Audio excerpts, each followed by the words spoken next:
What's going on, guys? Welcome back to the review and discussion for UnOrdinary episode 328. And I started filming this at 9:28. That's weird. That's a coincidence. But anyway, this episode is pretty heavy and pretty emotional. A lot happens in this episode, and not a lot at all, honestly. I hope you guys understand what I mean by that as we get into this, but let's just go ahead and get into this discussion. So, there's a lot that I want to talk about here. There's a lot that I definitely want to talk about in this review and discussion. So, John walks into Vaughn's office, seeing Cameron, and immediately asks who he is and what he's done to William. But Vaughn tells John that this is his uncle and that he has something important to tell him. He then leaves the room to leave them to discuss in private, and John asks what Vaughn meant by that, and Cameron tells him that he is Jane's younger brother. But John just tells him, get to the point, because as we've seen, John doesn't really care too much about Jane up to this point. He doesn't have an attachment to her, which is completely understandable from John's perspective. But Cameron does get to the point. He does exactly that and tells John that William is dead and was killed by two officers. Now, John clearly acts out in anger and he tries to grab Cameron. We've seen this before. We know that John is a very reactionary person. But Cameron grabs John first. So John tries to go for the classic collar grab. Cameron just immediately grabs him by the throat and says, knock it off. But he insults how William raised John. And John again clearly gets very agitated by the comment.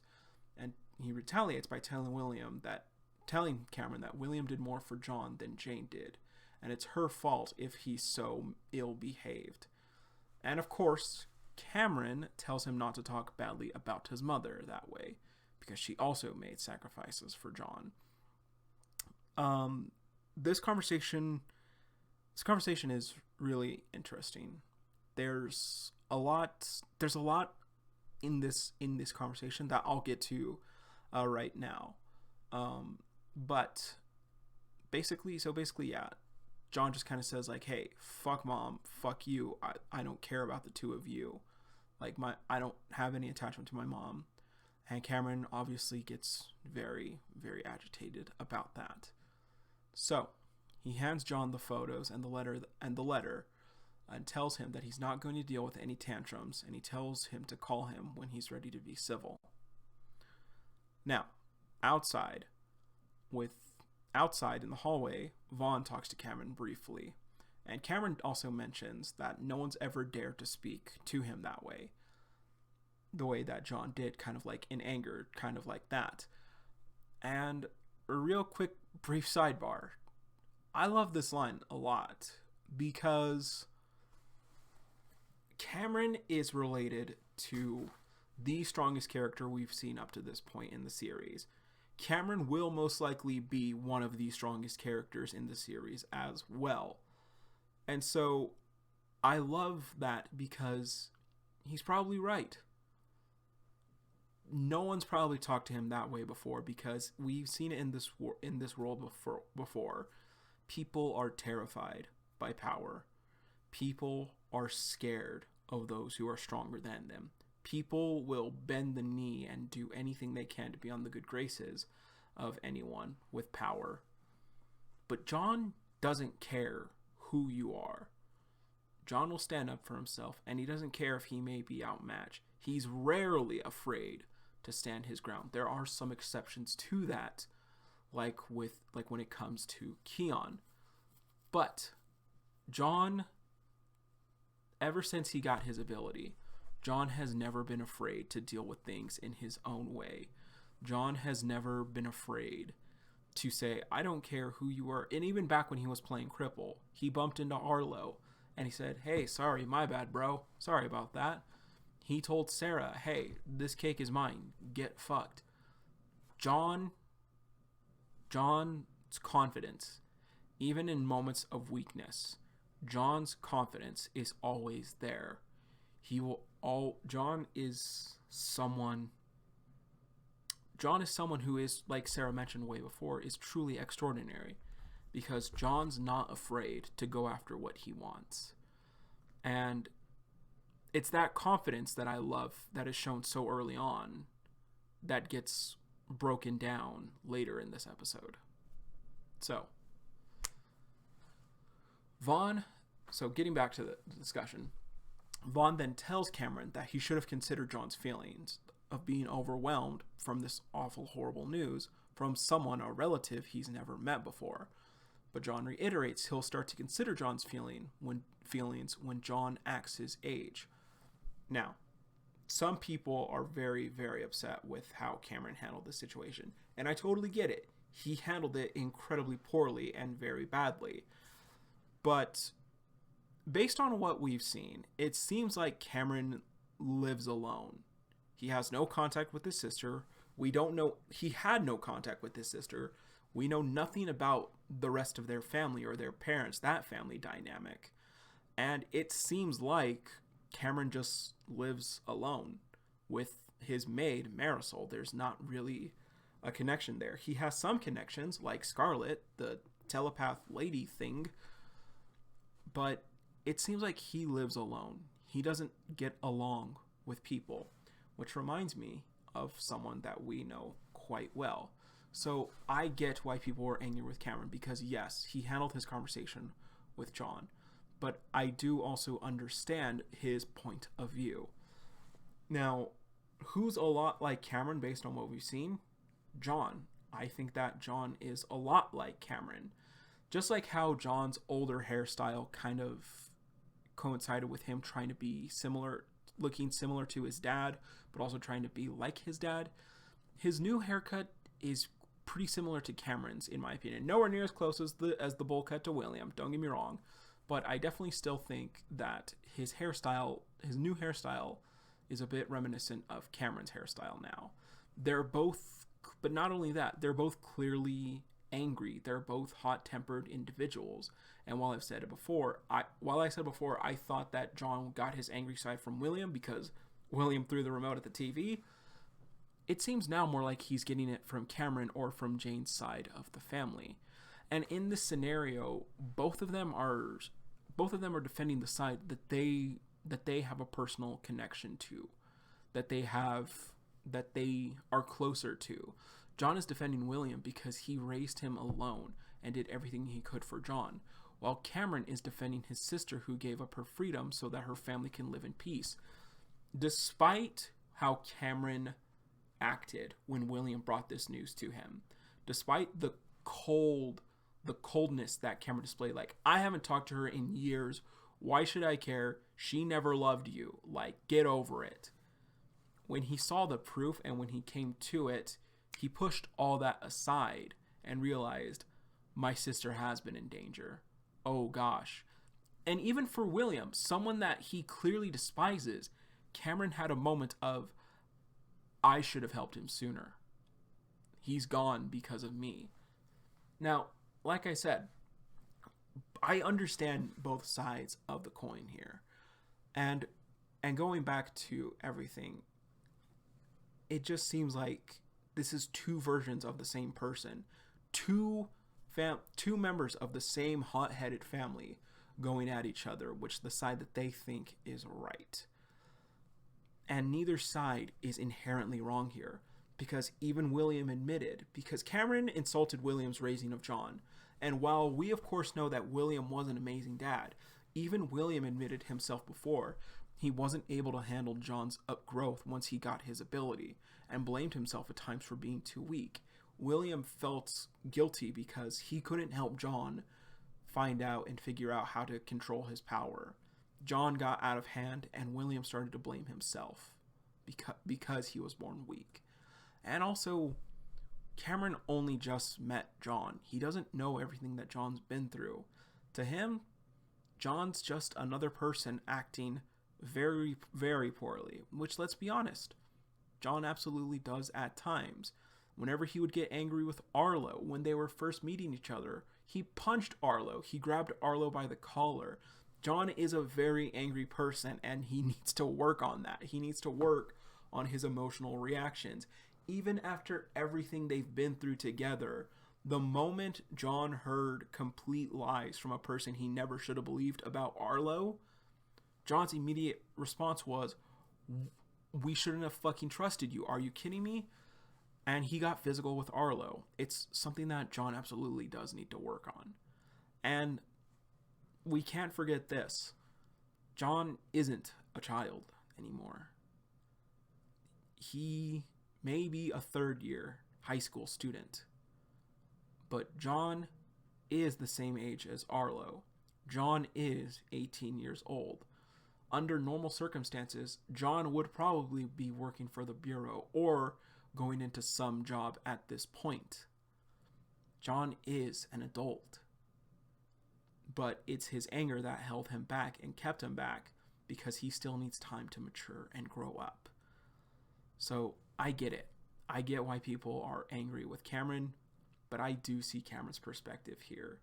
If I knew that my sister gave up her freedom so that her children could be safe, and those children were bad-mouthing her, saying that she never did anything for them, I would absolutely be angry with that. But that's that.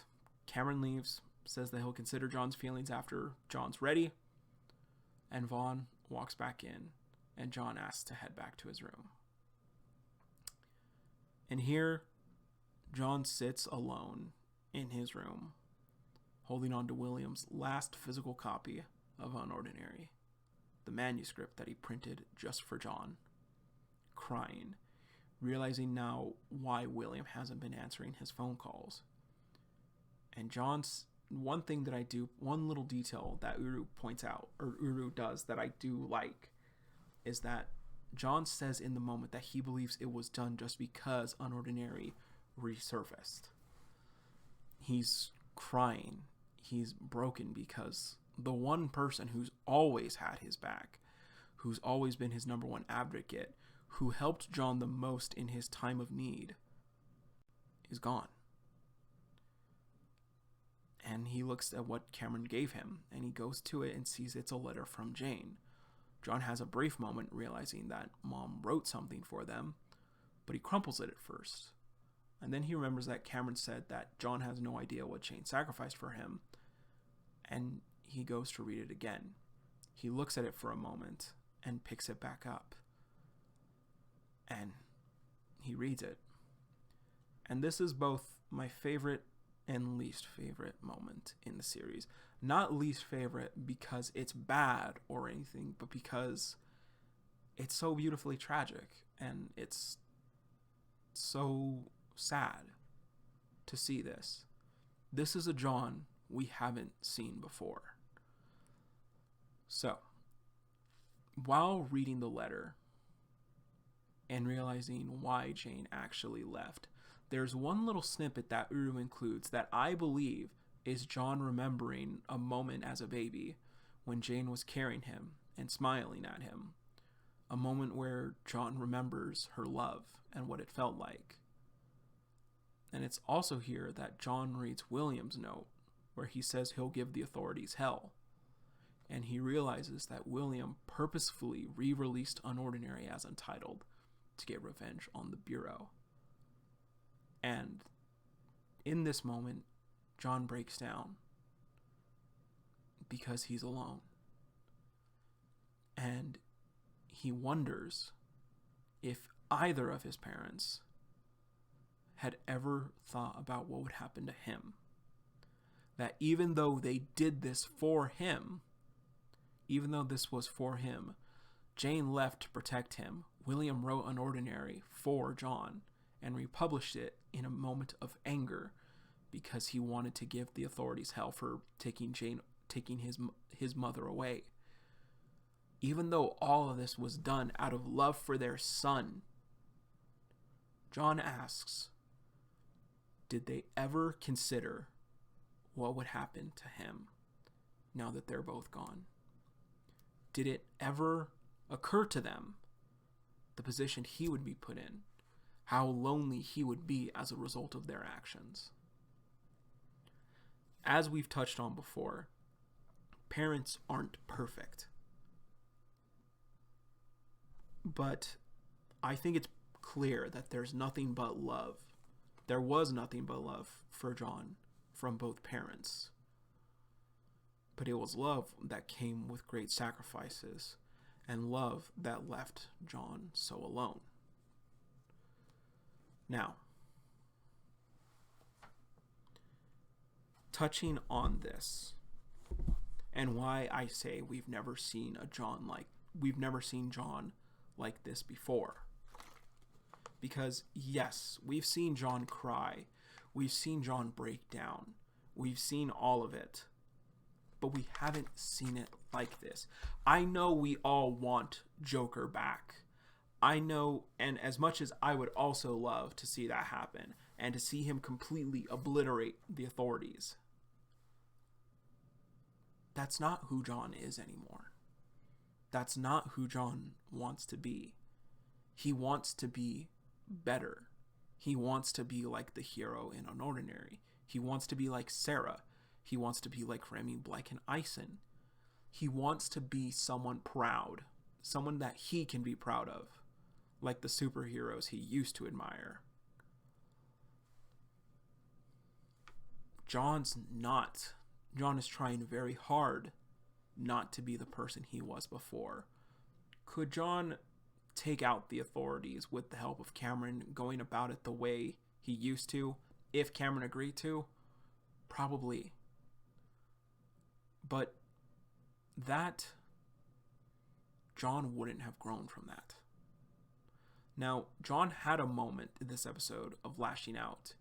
Yes, but he didn't attack Cameron. He didn't struggle against it. Cameron showed him that he didn't stand a chance, and John just kind of left it. He was angry that he was losing, but he didn't fight it. He didn't lash out like he did against Syrian. He didn't lash out like how he normally does, how he used to.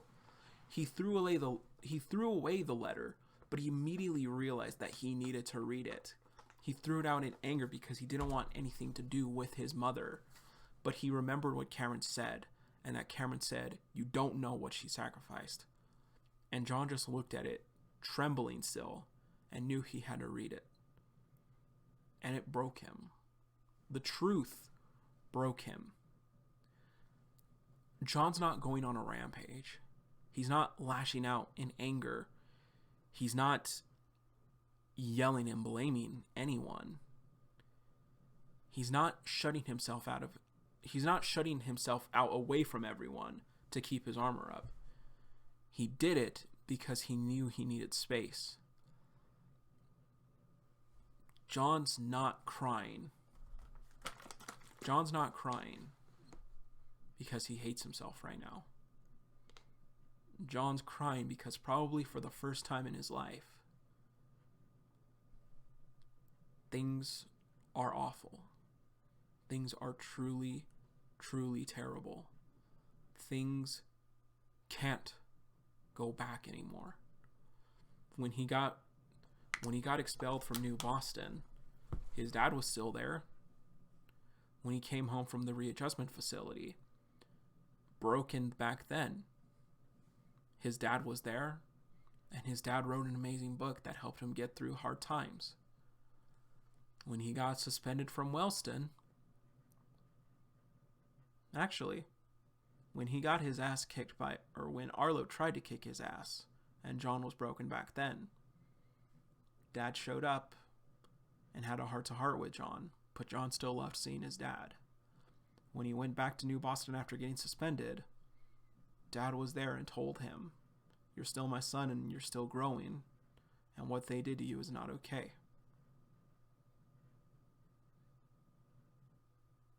But that can't happen anymore, because William's dead. No matter how many more times he tries to call that phone, no matter how many times he will go back to New Boston. It's gone. And John realizes that. But he also realizes someone offered to help still. Someone told him to call them when he was ready. Now, John's not ready right now. But it's not because he's angry. It's not because he's throwing a tantrum right now. It's not because John isn't capable or John isn't emotionally intelligent enough to call him. It's because he knows he needs it. He knows he needs support. So he grabs Cameron's contact card that he gave him. And it seems like he's contemplating calling out to Cameron. And the chapter ends. Now, is John going to call Cameron in episode 329? I don't know. Because there are still people who do need to help John right now. There is still one person in this story who can help John more than anyone. And Uru, I will say it again and again and again. The number one person who John needs to talk to right now, the single most important character for you to have a one-on-one conversation with John right now, is Remy. Remy has experienced this darkness before. It's not the same as what John's going through, but it is still incredibly similar. Just like how Sarah has a lot of connections to John, how her and him both have a similar timeline of events for themselves that link them up together so well, there is a pain, there is a beauty and a tragedy that links Remy and John. And as much as I would love for Sarah to comfort John right now, and I'm sure that Sarah will once she hears the news, Remy is the most important person for John right now. So I plead with you, Uru. That conversation needs to happen, and it needs to happen fast. Because although I said John is not the way he used to be right now, he is very fragile, and he probably could snap at any moment right now. If the right help doesn't arrive, it could be really bad. But that's all for now.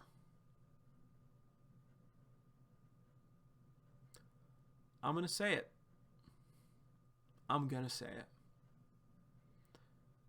This episode, for a discussion episode, is a 10 out of 10. There's a lot of little things here, and there's a lot that goes on beyond the conversation itself. And there's a lot to dive into with just the conversation that makes this episode so beautifully tragic, and I love it. So, that is all for now, guys. As always, everyone, see you, Space Cowboy.